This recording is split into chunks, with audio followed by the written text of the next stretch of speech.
Black revolutionaries, distillery owners, Italian fashion retailers, and Motown Grammy winners all share their best stories never before told in any other media outlets on Detroit is Different. Visit DetroitisDifferent.com or download the Detroit is Different app on Apple's App Store or Google's Play Store.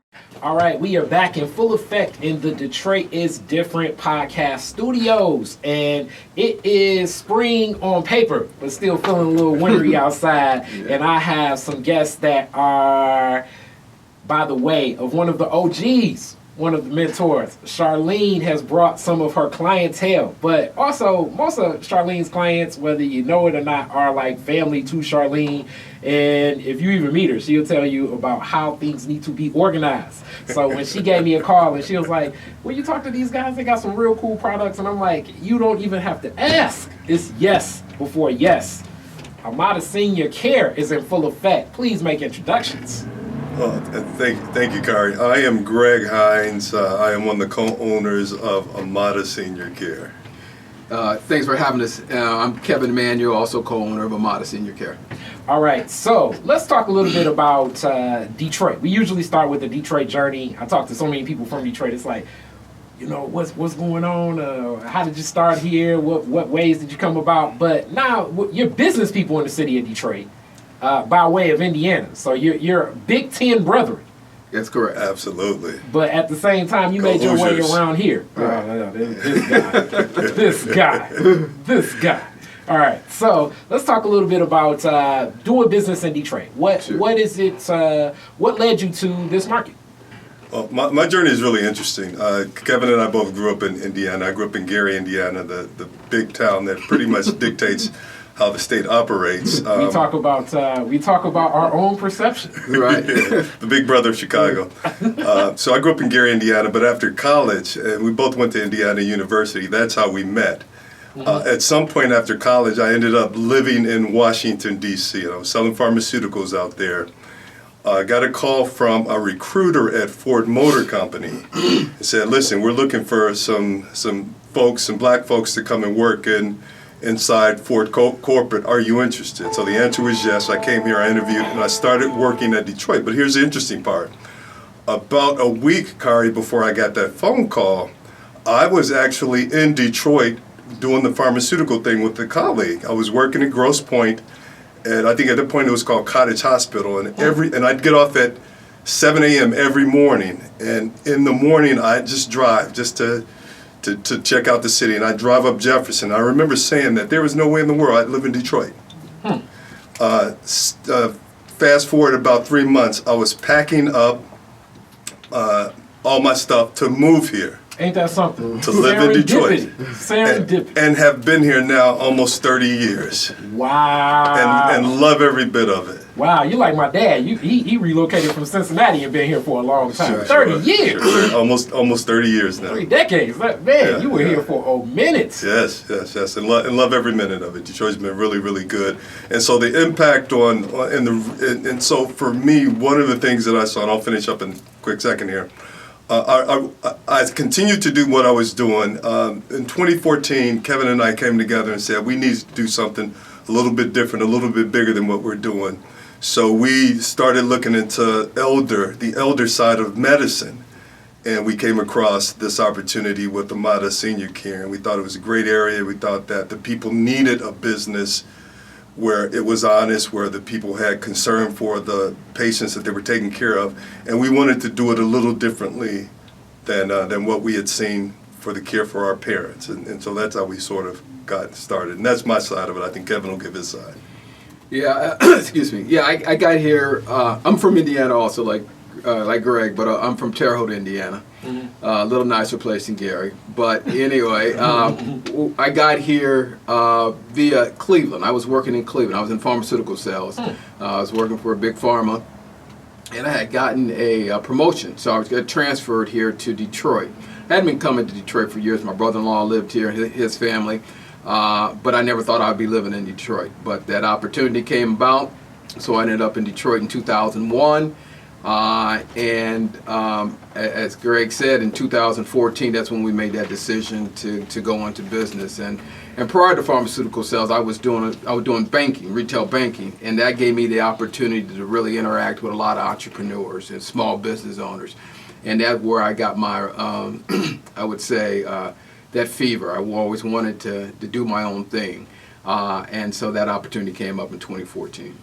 Okay, so both of you all come from a sense of connecting through pharmaceuticals, Sure. coming this way to Detroit, and then understanding more of the culture here and what's happening in and around the city of Detroit. Right now, that definitely moves me right to ask, instead of like jumping so much more into your background questions, let's talk a little bit about what's happened in pharmaceuticals over time.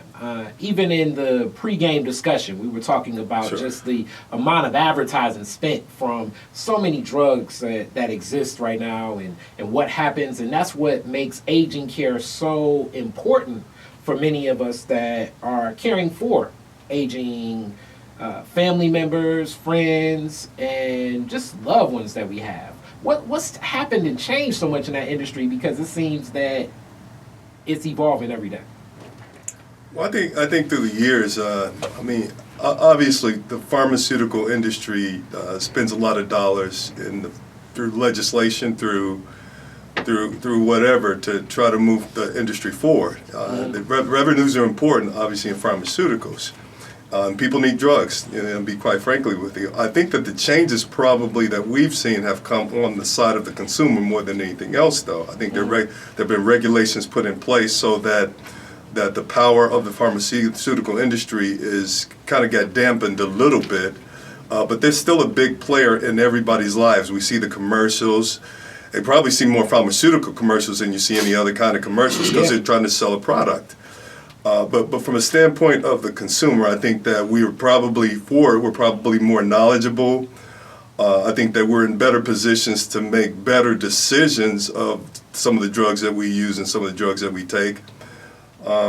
I think that we're probably in a better spot, not to say that the industry doesn't have a whole lot of power, because it's probably one of the most powerful ones from a lobbying standpoint around. Yeah, the pharmaceutical industry it's changed.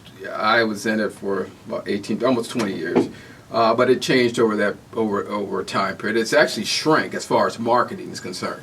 Marketing, the folks that are out in the field doing the marketing, has actually shrank. You still see them on TV. You see the pharmaceutical companies on television a lot, but the folks out there doing the marketing, it has been condensed, because the consolidation. Once a drug comes off patent, they have no need for you to sell that drug anymore. Okay, so it has changed a bit, but of course it's very important for the pharmaceutical industry to be there, because we live a lot longer because of medications, and that is a fact, and someone dispute that, but that is a fact. But that's where I cut my chops as far as marketing and understanding business. That helped also, along with my banking, as I said before. But the reason we are where we are, I believe, as doing the type of work we were doing, made us a bit more. We were professionals, okay, and prepared, and prepared to do what we're doing. And as you talk about that preparation and being professional, let's talk a little bit about aging care and in that market. Sure. And what touched your hearts to enter that market. Sure. Especially as black men connected to that. When I think of that industry, I think of corporations that have like huge boards, and it probably ain't a lot of us in that world. But Right. This is just my perspective, and from what I've seen, what touched your heart to enter this industry? Well, for me, it was prior to me getting into this. My father-in-law got sick. He was sick for many years, and I could see the level of care that he was getting from my mother-in-law, and how much it took out of her, because she loved him and she wanted to take care of him, and it really wasn't people coming into the house a lot. It was her taking care of him. And I always said, I wish I knew what I know now. I wish I knew back then.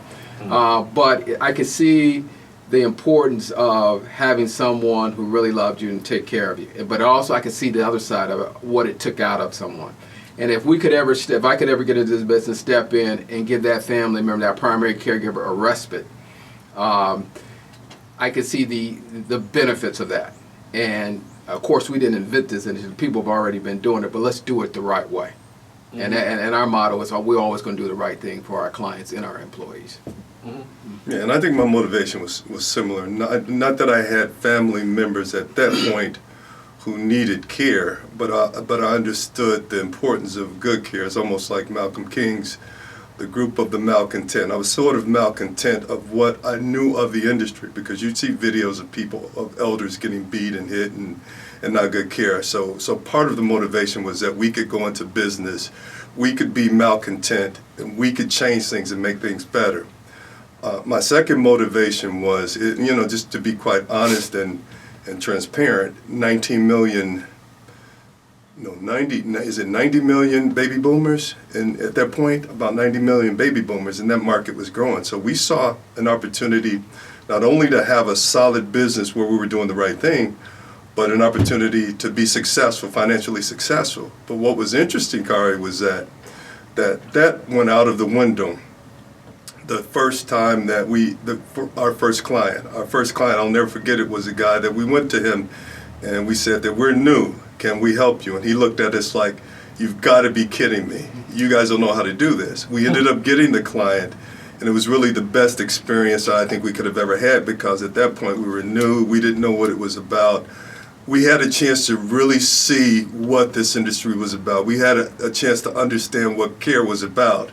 And after that very first client, my motivation changed from the financial side to the work side, that we got to do good work. And if we do good work, then the rest will follow.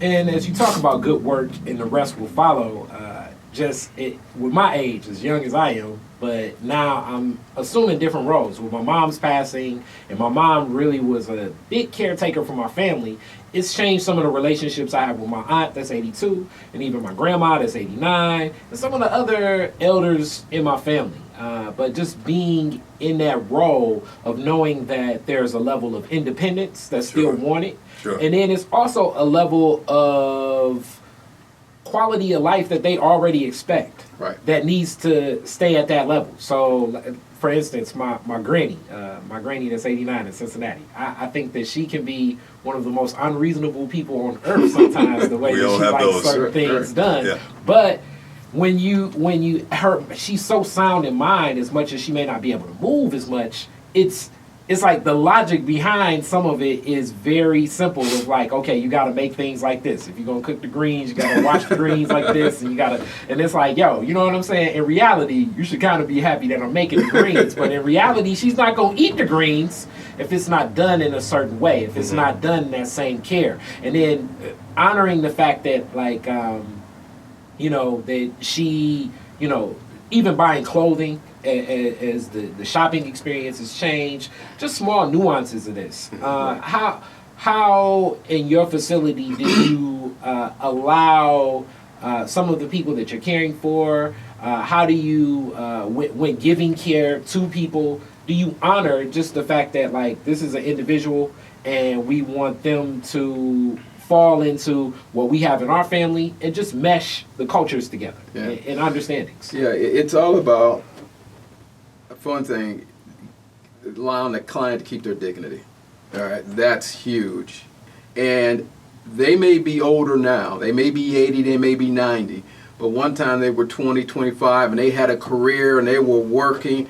And only thing has changed, especially if they still have their mind, is that their body, as you said, their body has gotten old. Yeah. But their mind is still there. They are who they are. They are who they are. So what we tell our people, find out who they are. What did they do? And let's start having conversations about that. Let's respect who they are, because they did a lot prior to this situation. And if you want to really get to know someone and connect with them, just start asking questions about what they've done. Let's start asking questions about their lives. And so I think, and that's part of that whole dignity thing, is they're maintaining that. You want to show that you have respect for them as an individual. So the relationships between your team and also the people you're caring for, I'm guessing are very layered. They're thick, and you see those bonds, I'm guessing. Yeah, you can see the bonds depending on the level, how long that person's been with them, and you can see it. Some people really connect. There's some that really connect. And what we do is we don't have a facility. We send people out to the homes. So that's another dynamic is that you coming into someone's home, and they're not used to that. And so they got to accept not only that someone's coming into their home, and then liking that person that's coming into their home. Okay, and then let's talk a little bit about that more so. Like, if this person's coming into a person's home, that's definitely gonna be in the culture and in the flow. What's the how are you choosing your staff? How do you go about building your team, and how does that development grow? Well, it's, just remember, home care is quintessentially about independence, right? It's about making sure that these people who, as Kevin talked about earlier, they were this person when they were younger. They're still that person, unless there's some kind of cognitive issue. So we're trying to keep them independent, and we're trying to keep them in the home. And so in order to be effective at doing that, Kari, we've got to select those caregivers who we think match best with that person, whether it's personality, whether it's life experiences, whether it's some kind of commonality. We're searching through whatever methods that we have to find that out to fit this caregiver that we're sending out to this person that we're taking care of. And for us, that's probably been the best way to do it. A lot of times what happens, well, I shouldn't say a lot of times, all the time what happens with Kevin and I is that when we get a new client, either he or I go out to see that client, and that's critically important on a couple different levels. The first reason is that they know that they've got oversight by the folks who own the company, and that's important to a lot of people. The second thing is that we can go out, and we're probably closer to age than our clients, than our caregivers are. So we can go out and have these crucial conversations and talk about things that we understand, or maybe our parents talk to us about, so that we get these little bits of information that we give back to the caregivers that we send out. And whenever we can create a match like that, it works. Because now it does do what Kevin talked about, and that's allow them to continue their dignity. And the other thing it does is it allows them to freely have somebody in their house, no issues, no barriers, and then that level of independence still is there for them. Okay, and as you talk about that level of independence, some of it also is maybe even their own ideas of what can be done and what can't be done.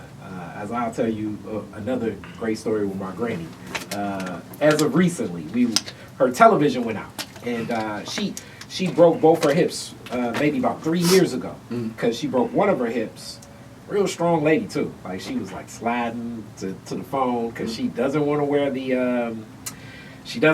the emergency alert. She doesn't want to wear that for the reason of, I don't want to look like no old person. And I was like, yo, let us talk to it. Let us talk to her. If she needs it, we'll get her one. Yeah, it's like, I don't know what age we're going to assume this barrier of old. But it's like, all right. But she ended up breaking both her hips, so she's not as mobile, sure. But still definitely wants to be involved in many of the decisions. So when her TV went out, it's like, okay, I can call the TV repair people. And I'm like, yo, Granny, TV repair people, it ain't back in the day. Like, right. The appliance repair shop is not, that ain't happening nowadays. That's right. What you're gonna do is they're gonna say box it up, and you're probably gonna ship it to a company that's not even the company that made the TV. Right. And I'm like, I know this because I got too much equipment. Right. And she was like, well, I'm gonna try. And then she called, and she was like, it was this Indian guy. And I was like, and I just hung up. So that was day one. Day two, she was like, I'm gonna try again. I think it's a place on the other side of town. By day three, she finally said, well, if you want to buy me the TV, you can buy me the TV. And that was the willingness that started her finally saying, thank you for buying the TV. So It took like a 5-day process, but she wanted to be a part of that. But some of it is also, as we age, your client maybe not even knowing what they can or cannot do. Exactly. As they may lose touch with what's going on. Yeah, right. How do you all deal with that? How does your team deal with that? How does that happen? Because I can only imagine what that's like, even in my family sometimes, with talks like that with my granny, of like, you can't do that anymore, but they're saying, I want to do this. How does that as that relationship grows? Of course, it's different. Whatever you just like, different personalities, and people accept things differently, and it's just a matter of conversation. And a lot of times you want to bring the family into it, and you guys have combination. You just have a conversation, and because whenever we go out and we intake a client, we find out. We ask them, what's your limitation? You hear well, your eyesight, we're asking all these questions so we can develop a care plan based on what they tell us. And generally, if you sit down and have that conversation with yourself, if there's family members, you generally can come to an agreement. It's generally the family that who's kind of arguing with the senior, right? You say, Mom, you can't do that. You can't do that anymore. And it's us sitting back and coming in and say, hey, our person can just help you or just stand by and assist you while you do that. Would that be okay? Instead of telling her she can't do it, just to say, we're going to have somebody here. They're going to stand by. If you need some help, they'll step in and help you out. And a lot of times it'll be that caregiver's just doing it. But you letting them make that decision. They're at least going to try if they can. If it's not going to be harmful to them. Yeah. And sharing that participation, because as Americans, we're definitely strikingly independent. Right. And I definitely think that baby boomer class of Black Americans, extremely strikingly independent, just due to sometimes how they had to live. How they lived, and then the decisions they seen family make. It's like, your record is not dictating you helping me with this said or that said. Right. So in you guys' story, business here. What's doing business like in Detroit been for you all with this business? We've been blessed. I mean, Detroit's been just an incredibly kind market and kind place to do business for us. We work with a lot of veterans through the Detroit VA as well the Ann Arbor VA, but mostly the Detroit VA. And so we've had the honor of being able to help a lot of Detroiters. From a regulatory standpoint in Michigan and in the Detroit metro area, it's been kind as well for our business. I think the advantage that we have, though, in spite of the lax regulatory environment here, is that we are franchised, which means that we have a higher standard of care dictated by our franchisors. And it would be even if we weren't, it would be the same because of who we are as entrepreneurs and businessmen. We'd offer for ourselves those same standards. So for us, Detroit has been just graciously kind to us, and we enjoy doing business in the city. And here's the thing that I'm really, really proud of. Two things. I'm proud of the fact that we service a lot of veterans. I mean, that's just an honor to be able to take care of men and women who serve. But here's the other thing that I'm equally as proud of. Kari, we probably hire around 100 Detroiters. Wow. So we're employing people who live in the city, who pay taxes in the city, and who have the same kind of pride and joy of the city as we do. And that is dynamic just because of some of the realities here and finding work, and then also finding work that you can be proud of here. Sure. Is not very commonplace oftentimes when big business interacts and engages in this market. I can't tell you how many times I've seen people construct different roads around here, and I know, as this neighborhood, we were walking through the house, a lot of able-bodied men that could be, laying down some of that concrete, tearing down that house. Absolutely. Being involved in it. So being that you're actually, the people of the community are working within their community, that is, that's feeding the soil. Yeah. We think so. Yeah. So, also within doing business in that in this market, you said you started with that first client. It seems like you all were like, how big was the business from the start? Was it like we're ground up? I mean, we bought the franchise, but that didn't come with clients. Okay. It wasn't an existing business that we bought. We had zero. So you all, like, when it started, you all were almost like... we were eating soup. That's what we were. That's a good definition of what we were. Soup. Call us soup. You were at the client's house like, so what do you like? Do you like this chicken noodle or this chicken noodle better? Like, why are you asking that? Because this will be meal this evening. A meal for us, at least. Right. No, yeah, we were ground. We had 0 clients. We left our professions, made a decent living, and when we left, that paycheck stopped. Mm-hmm. So we obviously had to prepare, knowing that this is what we were doing. And so we have grown it from that one first client who said, he gave us that look. I'm your first client? Yeah, you're our first client. And what? And now we service probably about 120 clients right now. Wow, congratulations. Throughout the area. We probably overall have had 200 plus clients. At least. Over the almost 6 years being in business. So yeah, that's where we started and where we are now. Well, I definitely have more questions about that, as in this world of entrepreneurship, I feel like I have a competitive advantage a little bit with my dad being an entrepreneur. And you said you're from Cleveland. You may actually know my granddad. You ever met Don Scott? They ran Veils on the Circle and the Red Room. I remember, yes.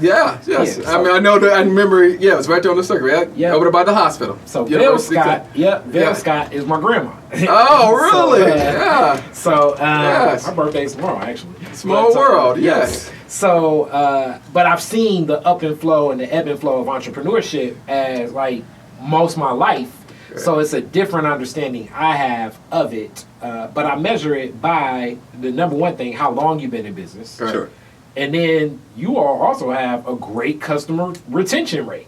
Right. As if you've had 200 clients and you got 120, that means that the people are staying. So that means that you have something of value that people can appreciate and grow with. Right. So this is for my young entrepreneurs listening. This is what you want to grab onto. Yeah. Right. Retain that customer. Right. Absolutely. You know, in this market, retaining those customers, what's been some of the best tools as far as like keeping people along? Because many people always focus on trying to get new customers when they think about marketing, but don't spend any time exhausting the idea of how to keep people there. It's two things. I think for us, the two things that allow us to keep. Let me go back a little bit.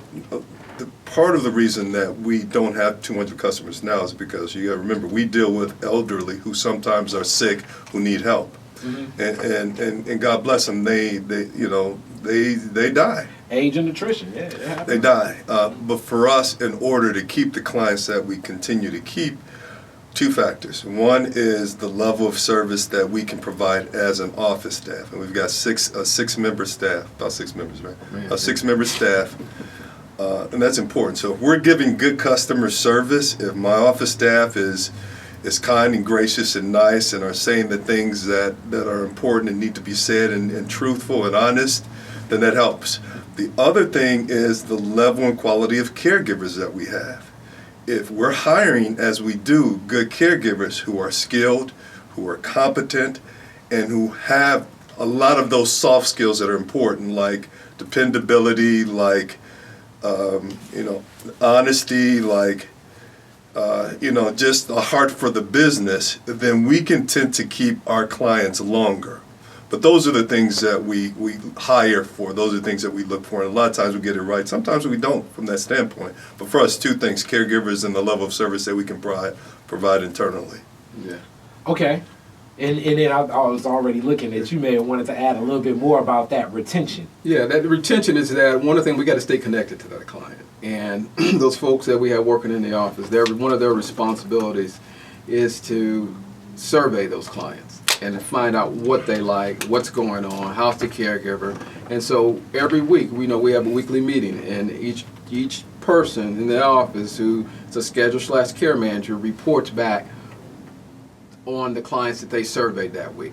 So if there is an issue that we need to address, we can take care of it at that time, and they appreciate that.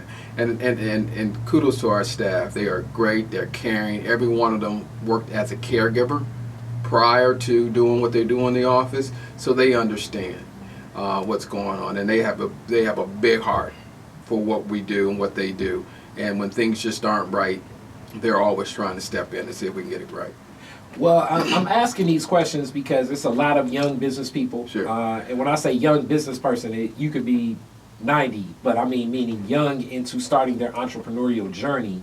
And you just touched on a couple things about building that customer retention. You started definitely with the training of your staff. And obviously, if your staff is yourself, that's training yourself to best provide whatever that service or that product is. And you also talked about just continuing to stay engaged with who your client is, surveying what's happening and being conscientious of that.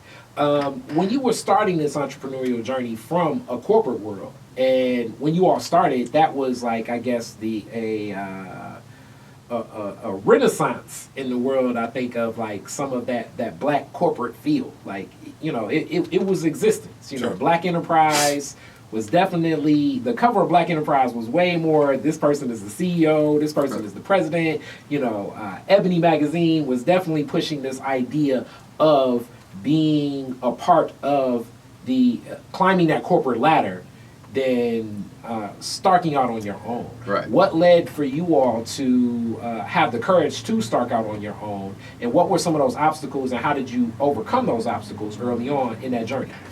Well, here's what we knew. I knew this because there were entrepreneurs in my family. My grandfather was an entrepreneur in Mississippi. He had a little store. He was a plumber. So he did some things to Mississippi, whereabouts? A little place called Coffeyville, which is near a bigger town called Grenada. A lot of people have heard of Grenada. It's right off 55. But he had businesses there, so I saw that every summer that I get a chance to go down there. My father did the same thing. My father was a steel worker, but he did taxes. He was the tax guy. And God knows how he understood how to do taxes, but he was that smart, and he was able to do that, and that was his side hustle. So I had seen it, and one of the things that I knew from watching my father and my grandfather was that there were two critically important things that you've got to understand when you go into business. One is that you got to be prepared. I mean, whatever that means for you. For us, it meant that that I did not have the banking side, the financial side, but I knew Kevin did. So he made a good partner. Plus, he's been my lifelong friend. We've known each other since we were 19 years old. Met at Indiana on the Kappa line. We're line brothers. And so we knew each other, and there was no issue of trust there. But I knew he had the banking side.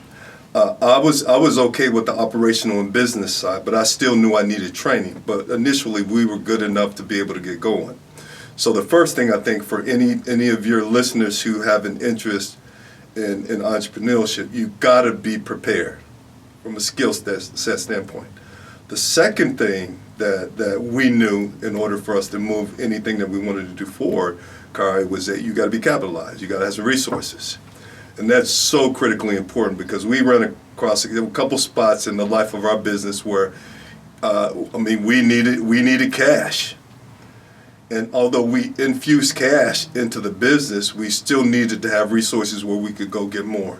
So you've got to be prepared in those two areas. If you want to strike out and go into business on your own, you've got to at least check off those two boxes as a young entrepreneur. That's critically important.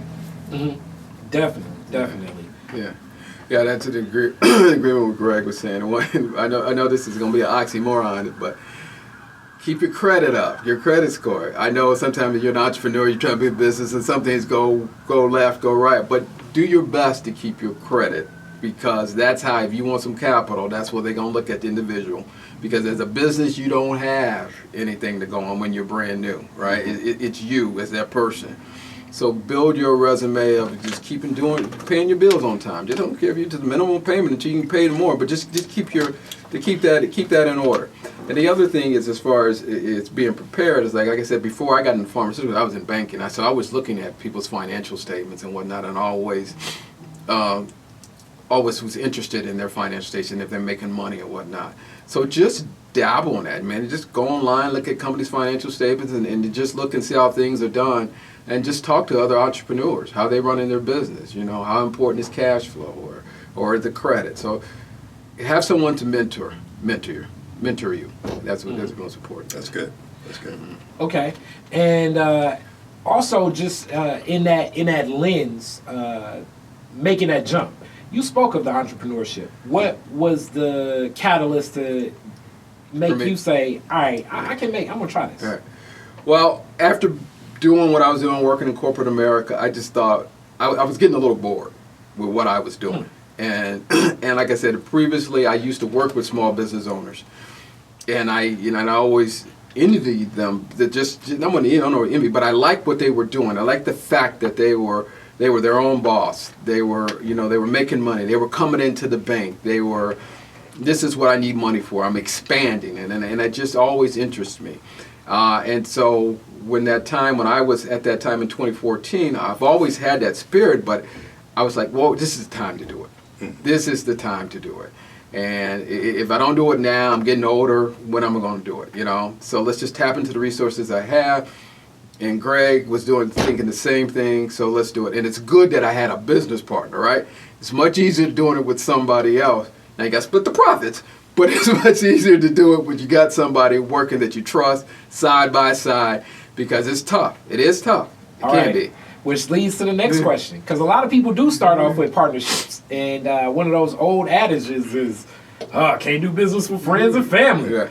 How have you all kept that friendship? Because business does have tough times, and I'm guessing if you all have been friends for so long, I mean, it's you all are past the friendship role. You all are like family mode, so it's almost like families know each other and everything. We fight like dogs and cats, and we do. But we can do that because here's what's really interesting. Whenever we're fighting, it's always about what's best for the business.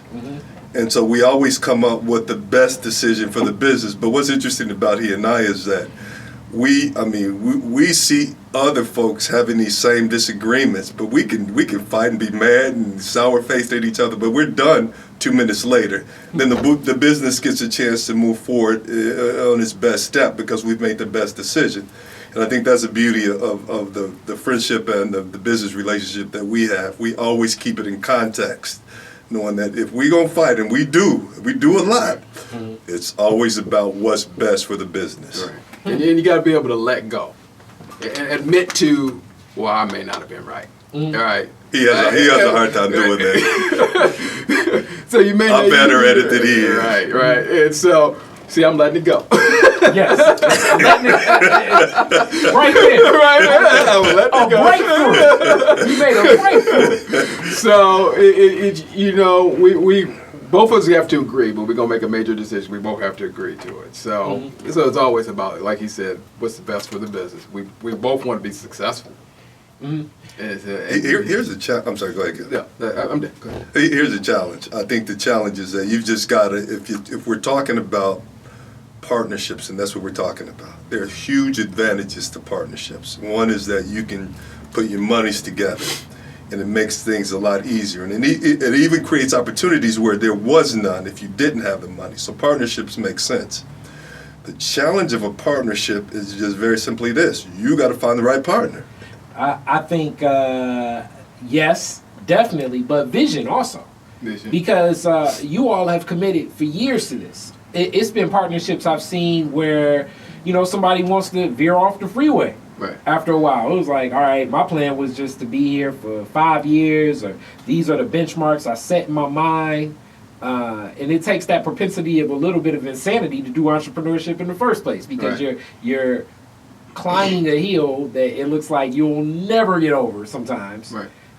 And then for some people, they reach that plateau, or they want to expand in different ways. Like I think of my operation and the different people that have supported me, and they're always asking like, okay, that sounds crazy. I don't know where that's going to go. But it's my own vision. But in a partnership, committing to that vision and then like sharing in that space. It's really any relationship. I assume it's a lot like a marriage in some ways, in the sense of like having to agree upon where we can go with this and then trust in someone else to be like, okay, I'm unsure about this and I'm nervous and I think it's a vulnerability, but I trust in them enough to believe in this. That's why it's so important to plan, as you said. So we sit down at the beginning of the year and we're planning out where we want to go for the year. We have a 3-year vision. We have a 5-year vision. So instead of us getting really off track, we can look back at our plan and say, is this where we're going? Now, of course, we deviate sometimes because things happen in life, and you there might be an opportunity you didn't have, you didn't think you were going to have, so you do that.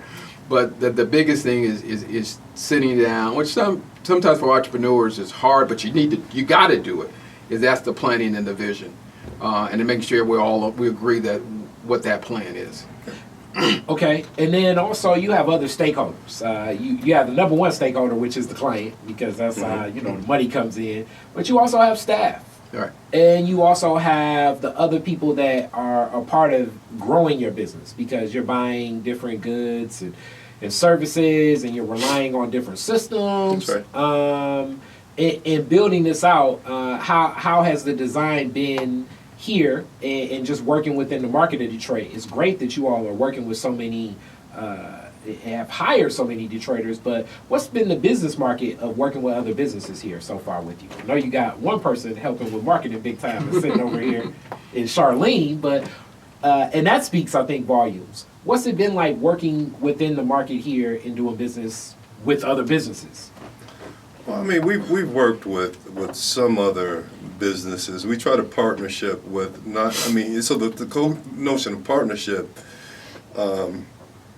is sort of broad in that we try to partner with other companies in this space. So whether it's a home health company that does the nursing and the physical therapy, if there are opportunities for us to partner with them, we will, because we give them business, they can give us business. Same thing with maybe it's a case management company, maybe it's another home care company. We try to find those opportunities. For me, I think what's critical, and I think for Kevin, I don't want to speak for Kevin, but I think I can in this instance. I think we try to look for those opportunities with other African American companies, because there's so few of us who are out there are effective. And so if we can come up with those partnerships, and that's not to say we don't partnership with anybody, because we do, but I think it's important for African American companies to work together. And so we try to come up with those opportunities where we're working with those. Another partnership, which is a critical partnership in entrepreneurship, is the support of your spouses, and we didn't talk about that. So that opportunity is critical for us too, and for any entrepreneur. You need to have support. My wife, Kevin's wife, supports us 125%. That just makes life a lot easier. And so there are a lot of things, but just strictly speaking to the whole Detroit environment, we work with those businesses that we think that we can help them move their business forward, and they help us move our business forward. So it's worked out. It's worked out for us. Mm-hmm.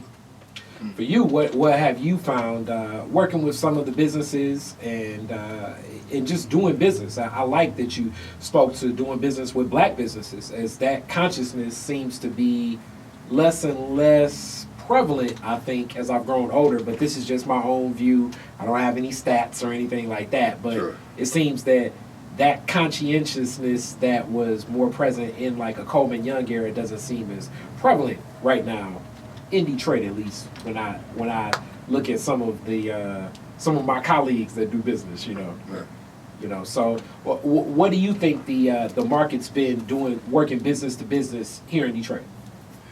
I as Greg said, we try to partner where we can, especially with the black businesses, and we have been successful in that regard. You mentioned Charlene. We've had other marketers that are African American. We've had a black accountant at one point. A black accountant at one time. We've had insurance. We've purchased insurance from black-owned agency. Yeah. So it's been nice. It all comes down to, though, can we work with you? Yeah. Are you same type culture within the businesses? Are we all trying? We want somebody that. Got to be legitimate, Talk about that, brother. Talk about that. Right. So yes. You got to be, yeah. So we work where we can, but we'll partner with anybody that can help us move our business forward. I should say that are credible and help us move our business forward, and we can help them too. All right, so you talked about the vision of what's happening forward. I know you can't expose everything because competition will be looking like, I'm going to do that. But what's to come? Well, I guess first thing, we're not afraid of competition, because the reality is that there's a ton of business in this space for a lot of us. We're a little different as well, and that's the bigger reason that we're not afraid of competition. We do a couple things especially well, and some things that nobody else would, and some other things that other home care companies do at all. I mean, we're really good with veterans. We're really good with long-term care insurance. And our competition sometimes don't delve into that area. So what's next for us? We've been a traditional home care company for, I guess, about 4.5 years now. One of the things... It'll be 6 years in August. No, I mean just in the traditional sense of just taking care of elderly people. So we did that for about 4.5 years. I think about a year ago, we started recognizing opportunities with this whole Michigan auto law. And the law says that, if you've been hit by a car or been in a car accident, you get certain benefits that you typically wouldn't get if you hadn't. Now, it's changed some. But we're delving a little bit more into that side of it, the skill side where there's nurses and physical therapists and such. And so we're kind of moving in that direction, sort of, kind of slowly moving in that direction. And I think that's where we see our growth coming from. It's from that side of the whole home care space. Okay. And what about as far as just here in the city of Detroit? Do you see like expanding into other markets? Do you want to stay and stamp here? What's happening next in reference to that? Well, you mean outside the Detroit area or within outside the of city? Michigan, possibly Right. outside of Our core business is right here. It's right here. We're a franchise. We actually own like 2 territories, what we call the Farmington Hills, Detroit, and we have Ann Arbor too. Okay, but our core business, most of our clients are actually in the city of Detroit. But that's our core business. And as Greg said, we're moving out a little bit towards the medical side, skill side of it. But, there might be other opportunities out of state. We had a conversation just recently, I'll just say it right there, that there might be other opportunities. So, wait and see. We'll stay tuned. Right, what happens. And I think it's a competitive advantage of staying local sometimes. Right. Because, more of the market is every place has its own culture. Right. That learning curve takes place, so that's where like the opportunity has to be worth the risk, right, as we always say in business. Right. Charlene just said you all were just mentioned in the Who's Who in Black Detroit from Real Times Media, so congratulations on that. Thank you. And more so like the listings and a lot of the awards and even media like this can be used as leverage to introduce your business to so many new clients. Right. What has been the way that most clients find out about you? Well, it's been a couple different ways. We at one point we were doing TV. We kind of we did cut back on that, and we thought that was effective. We do a show on 9:10 a.m. called Mind Your Business. It's probably one of the best shows on TV, on radio nowadays. It's hosted by this young, beautiful lady by the name of Charlene Mitchell-Rogers, who is just an incredible job of getting information about businesses move forward and out to the audience. So we do that. We are on Facebook, we're on Twitter, we're on LinkedIn, we're on Instagram, I believe. So we've got internet presence. What else do we do? Well, we just partner. We have partners. People who refer business to us. So as Greg mentioned, we have case managers for businesses at Detroit and Ann Arbor, VA. So we do a little bit of Medicaid, a waiver program. So in these organizations, if you're doing a good job, they'll keep feeding you referrals. All right. So from the rare break in Detroit is different. We're kind of already coming to the close of what this interview has been, and this has been a rich interview where you all provided a lot of great information about entrepreneurship, doing business here in Detroit, and what your start is. So I appreciate that. Thank you so much, Charlene. And then also, congratulations on everything you all have been doing in business for so long. How do people get in contact with you? If a person's like, hey, I want to reach out, how do people connect? We can be reached by phone, of course, which is 248-237-6377. That's 248-237-6377. We're on the web at AmadaFarmingtonHills.com. AmadaFarmingtonHills.com. So you can get us on the website. You can go to our website. You can see, you can see our site. Also, we're on. You can go to Facebook, and you can find us on Facebook. Any other way they can? That's probably the three best ways. The three best ways to do it. Okay. Yeah. Just give us a call. Call us. Okay, cool. And classic Detroit is different questions. I usually have like a lot more, but I'm gonna just stop at 2 this time because it's like I think the last one is more like I want Detroiters to answer that one. But even though you guys been here for a minute, but first one, what was your very first car? Year, make, and model, and what year did you get it? My very first car was a 1978 Pontiac Bonneville. I got it in 1983. Okay. It was the coolest car on the road. Yeah, I was gonna say, that's like, it's probably like somebody trying to recondition that car for the Dream Cruise every year. So, how long did it last? I had it until I left college. So I had it until 87. Got my first job. I bought a new car, and I literally left it at the house that I lived in college.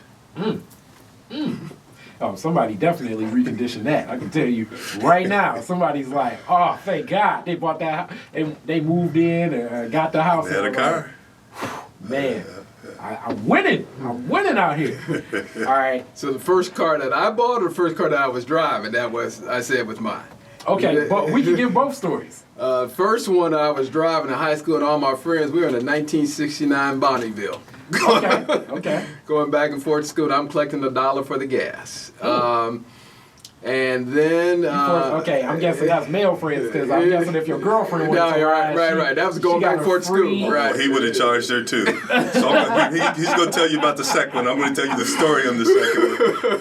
Oh, go ahead. That was a quickly ended relationship. Well, then y'all won't go to the first one. Then the other one was in college. It was a 1977 Vega. Red Vega. And I'll stop right there. And so here is the story behind it. So he has this car, and most people in school don't have cars, so we're riding in this car.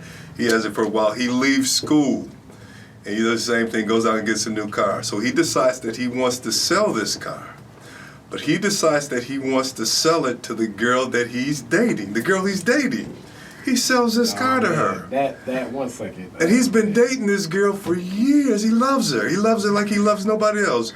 Long walks in the park, long conversations, watching the sun rise and the moon fall. And this girl ends up marrying him. Let me say this is his wife, his future wife. If I had to pick a salesperson for a team, I know why he's the sales guy.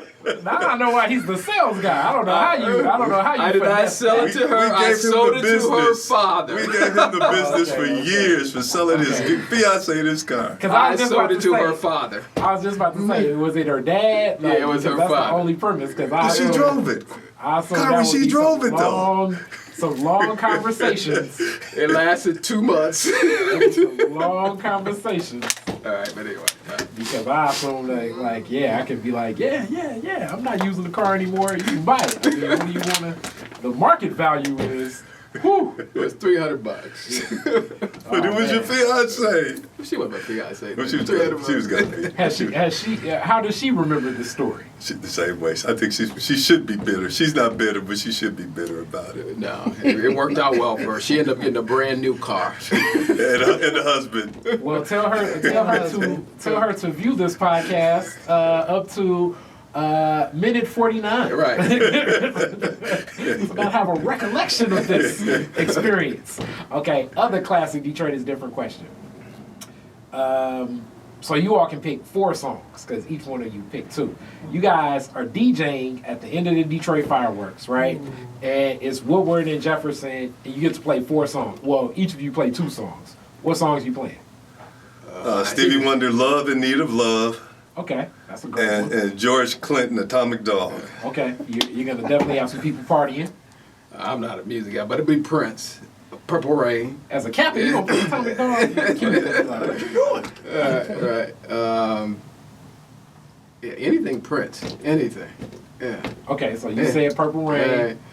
Well, give me another Prince song. Little Red Corvette. Little Red. No, I didn't like that one. How you not gonna like Little Red Corvette? Charlene picked the classic. Well, Little Red Corvette, yeah. The movie was horrible, but yeah. I mean, I don't think necessarily people appreciate Prince for his thespian works. Yeah, right. But more power to Under the Cherry Moon and all of that other stuff that Prince was doing, the man from Minneapolis, another one of the Big Ten states. Right. Absolutely. As we keep this thing going, thank you all. This was a great interview. Peace be. Thank you. Detroit is Different is where you get information, artistry, history, music, and even comedy. Detroit is Different, a home for the culture of Detroit. Visit online at DetroitisDifferent.com today.